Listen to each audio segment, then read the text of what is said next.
Hello, baby. Welcome to the Smart People Podcast. Sit back, grab a drink, tune in your brain. Ask not what your country can do for you. This nation will rise up. One giant leap for mankind.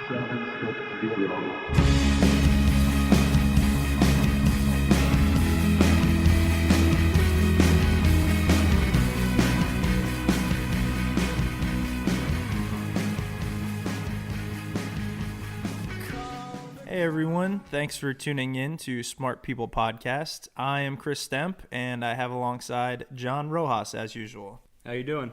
First, I wanted to say, in the spirit of Christmas and giving, we're giving you our third episode only a few days after we've aired our second, and we'll probably be putting our fourth one out pretty soon too.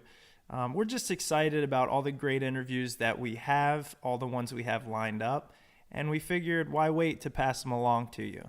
So look for those coming out soon. Also, I wanted to point something out that although this is the Smart People Podcast, it's not specifically for people who have designations after their name. You don't have to be a PhD or an MD to have something interesting to say. We simply want to be a place where you can come and listen to leading professionals in their field. We might be discussing large life issues, or we might be talking about very specific industries. It's kind of a variety show, if you will, and the common theme is all of our guests are truly great at what they do. They have interesting things to pass along to you, at least we think so, and we think it'll be time well spent. That being said, when deciding who to have as our guest for this week, I wanted to reach into my love for radio and podcasting. Podcasts have always been a huge part of my life, whether it be listening to them in the car, at the gym, around the house. I always seem to have some type of podcast on my iPhone, and the Mike O'Mara Show has always been a big part of that. So for today's podcast, we welcome Robb Spewak of the Mike O'Mara Show, which can be found at mikeomarashow.com and on iTunes. I chose to reach out to Robb because of the success he's had on both the radio and podcasts. In less than a year, the Mike O'Mara Show has had over 4 million downloads and was ranked one of the top 25 podcasts of 2010 on iTunes. Both of these are huge accomplishments for a podcast that's only been on the internet for about a year. So that being said, I hope you find Robb's interview as interesting as we do.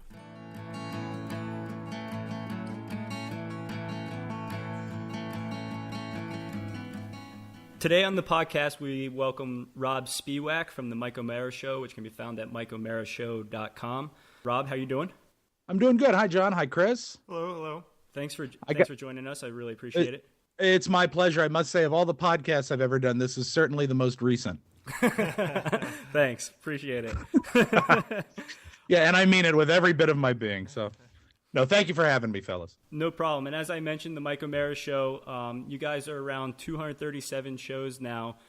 Been on the internet for about, over a year now? Just about a year. We started on December 7th, 2009.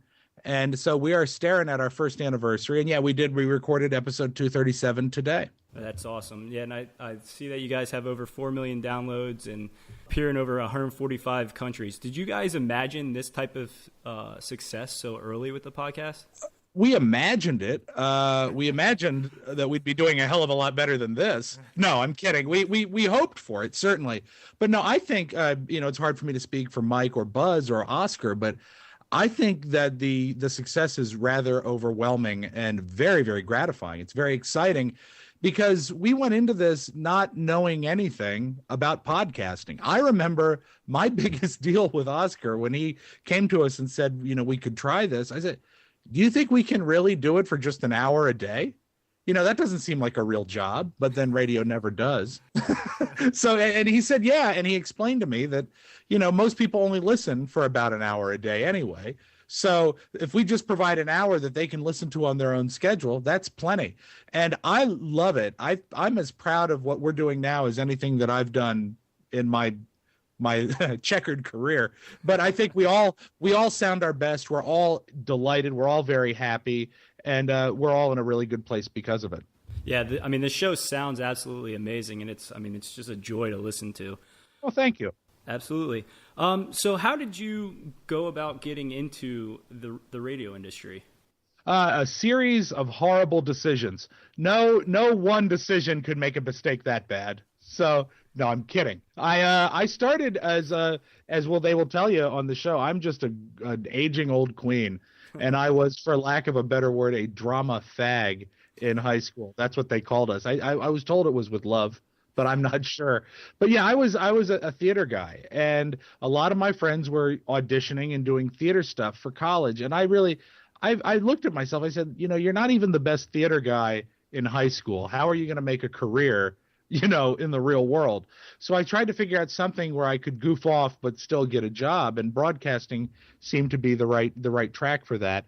And I was accepted at VCU, Virginia Commonwealth University in quotation marks.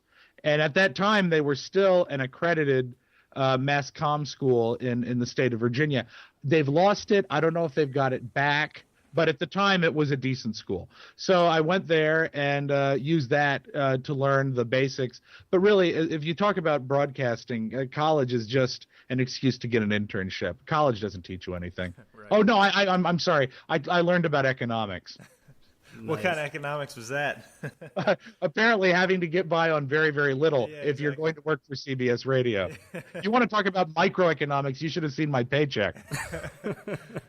So yeah, it was looking for a way to goof off and make a career of it. And radio and broadcasting seemed to be the way. Now, once I got to VCU, the weird thing is everyone in the broadcasting track wanted to get into television. I had no use for television because the equipment was way too heavy. I mean, I saw people going out to do their projects and they're having to carry cameras and batteries, and at that point, recorders. The cameras were not one piece. And I'd go out and cover an event with a tape recorder. And, it was easy. So once again, laziness was a key factor in it. But I also, I'm the old joke, a face for radio. I'm not a TV guy.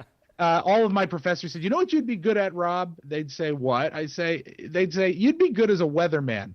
Now, don't be fooled. That's professor code for saying you're a fat guy. Oh, wow. Yeah, because all weathermen are fat. So I was too fat to be an anchor. I wasn't a good-looking enough guy to be out in the field. So they said, "You could be a weather guy." I said, "You know what? I'll just stick to playing records." And from that, I got into the college station, and it was all downhill from there. Nice. So how long have you been in the radio industry?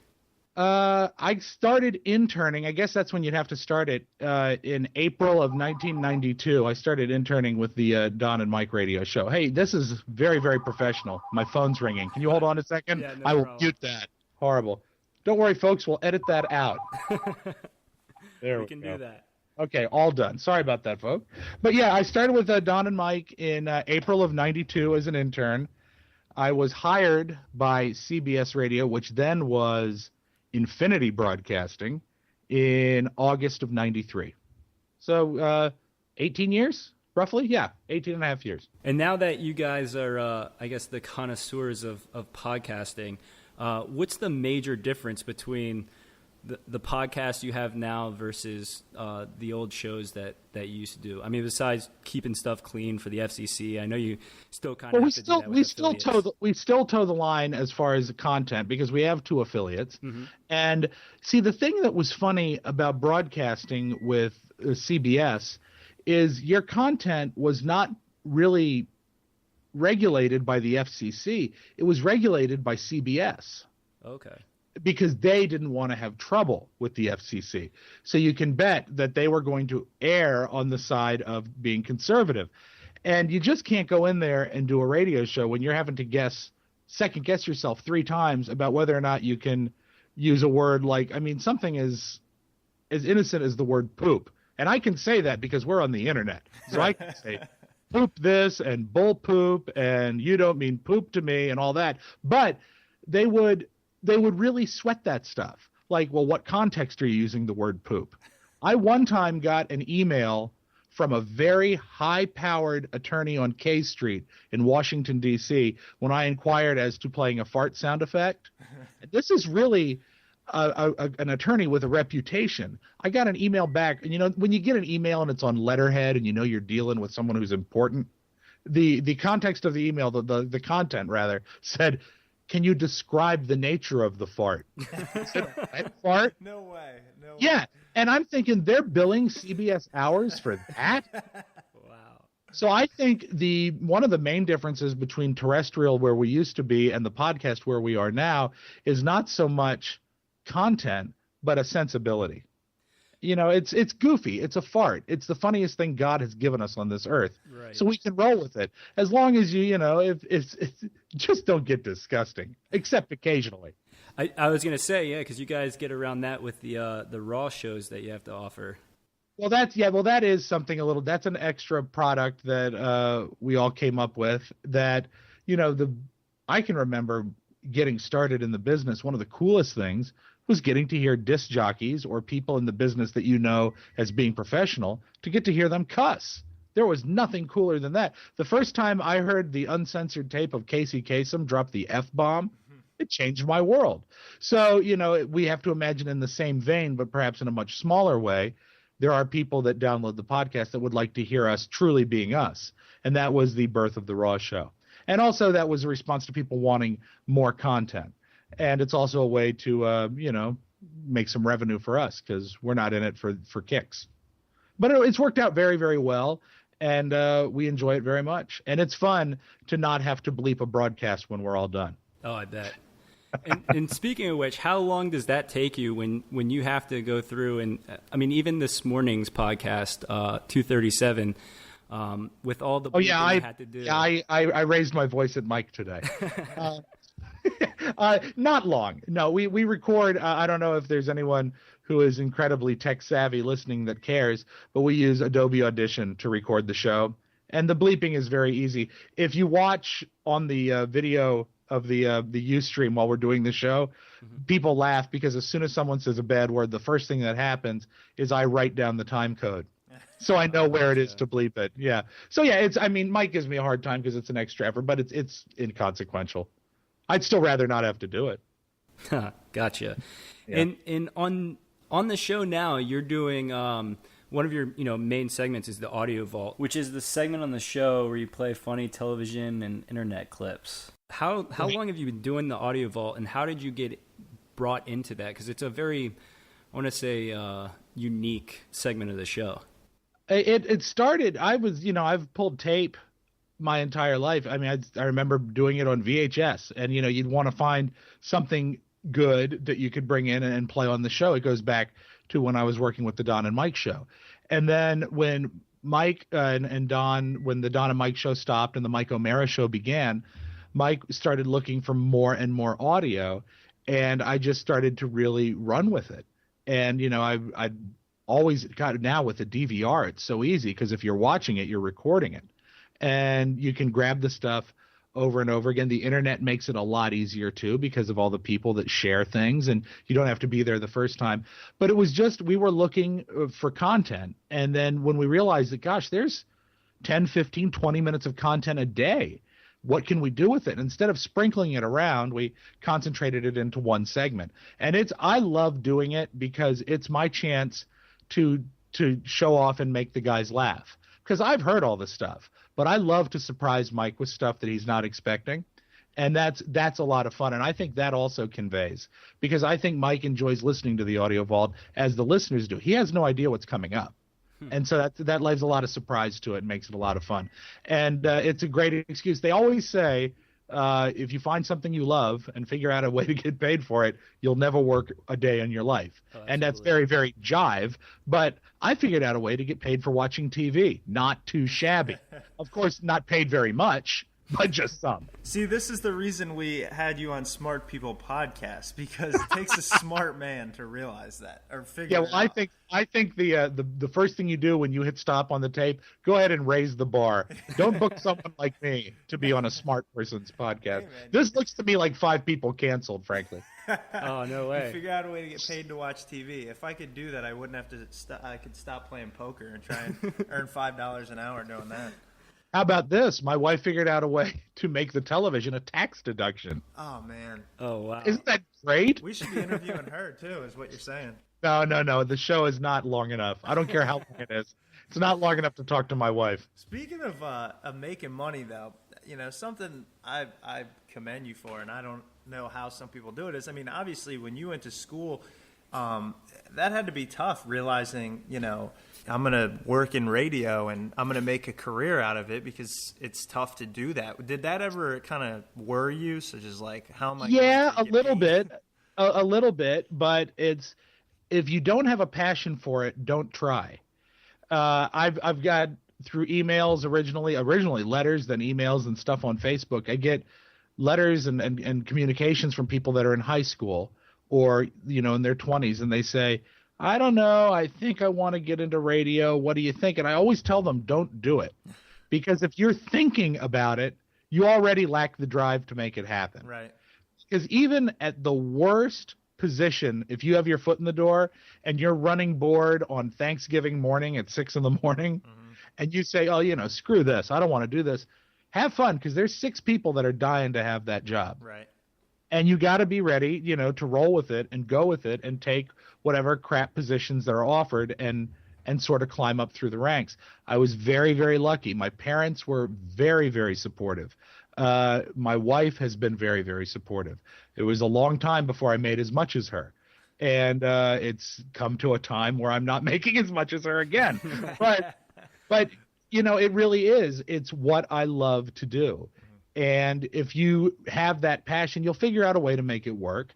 And as long as the people around you, are supportive, if not financially, certainly morally, that's what you want to do, you got to make it work. I mean, and there were times when when I lost my job and we had nothing in the pipeline, I'm thinking, well, God, is Radio Shack hiring? What can I do? My past of employment has not really been that varied. I sold vegetables. I worked at Safeway. I delivered furniture. And I was on a nationally syndicated radio show. I tend to focus on the radio show part. That was the best job. So luckily the podcast is coming together. And also a lot of support from the people at KCJJ Radio in Iowa City and Coralville in Iowa, which is an odd pairing, but he had been an affiliate supporter of the Mike O'Mara Show and the Don and Mike Show before that. And as soon as I lost my job, he said, if there's anything you want to do, let me know. We'll put it on our air. And I said, well, God, I've always wanted to spin records. It was music radio that made me want to get into the business in the first place. But I got luckily into a talk deal. And you didn't get we played records going in and out of stuff, but not like the hot rock and flamethrowing disc jockeys of when I was growing up. And so he gave me 4 hours a week to do whatever I want. And so now I've built, for lack of a better word, a functioning studio in my basement. And I do a 4-hour music show for him every week that I post at robbradio.com. And that's a blast too. So that's a lot of fun. Yeah, that's awesome. I was going to see if you wanted to plug anything else, like the show that you do for KCJJ. Oh, I'm sorry, I read ahead. You must hate that. or even Mike's other show. Oh, of course, on 105.9 The Edge. Yes, exactly. You're based in the DC area, right? No, well, I'm originally from DC and I'm in Scottsdale now. But yeah, so you could kind of say I'm based in DC. Oh, so you can take the boy out. You can take the boy out of DC, but you can't take the DC out of the boy. Right. And of course, every morning on 105.9 The Edge, Mike and Kirk McEwen do a great morning show. It is really the only music station I listen to in the market. And of course, Mike on the radio, you can't beat it. He's the funniest and the best. He is, as G. Gordon Liddy used to say, a very clever mimic, but nice. He's the best impressionist, and it's a great radio show. So yeah, check out Mike every morning. Then what you do is you run home and you download the Mike O'Mara Show podcast, and that kills the time till Friday when you can go to KC 1630 kcjj.com and listen to my music show and hear me pretending to be Dan Ingram. Very nice. Well, Rob, I appreciate it. I promised you that I would keep this as close to 15 minutes as possible. So once again, thank you, Robb Spewak of the Mike O'Mara Show at mikeomarashow.com. John and Chris, I appreciate your time very much, and do great with your podcast. Unless you do better than us, then we have to talk. All right. Appreciate it, I'm Rob. coming over and I'm pulling out some USB cables. We'll try not to. Have a great day. All right, Thanks, you you too. too.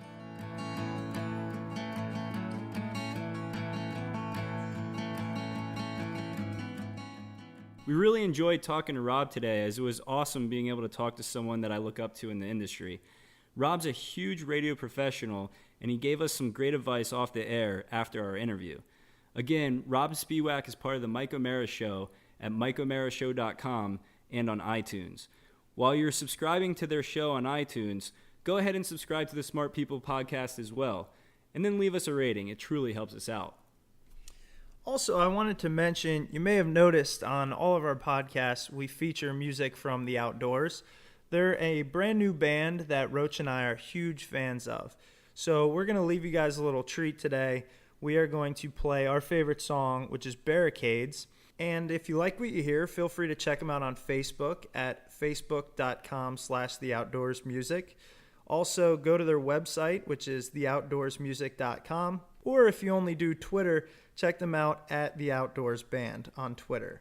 As I mentioned, this is a new band, so they've decided to run a campaign where they will contact any of their friends on Facebook or followers on Twitter and actually provide you with a free version, downloadable version of all 5 songs on their EP. So it's just a little incentive to go check them out, and we hope you enjoy. Thanks again for tuning in.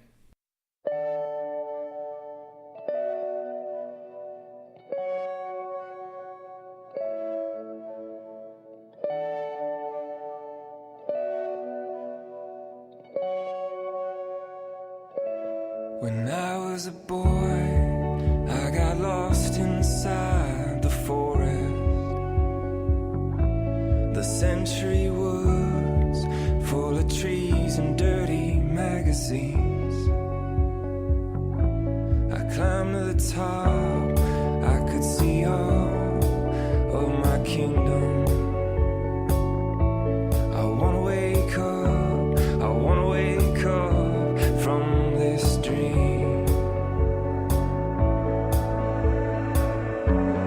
Let up your barricade, let all the animals escape. Da, da, da, da, da, da, da, da. My grandfather died, so I didn't have to do the dishes. He left me alone in this big empty house. Now he's back as a ghost, and he follows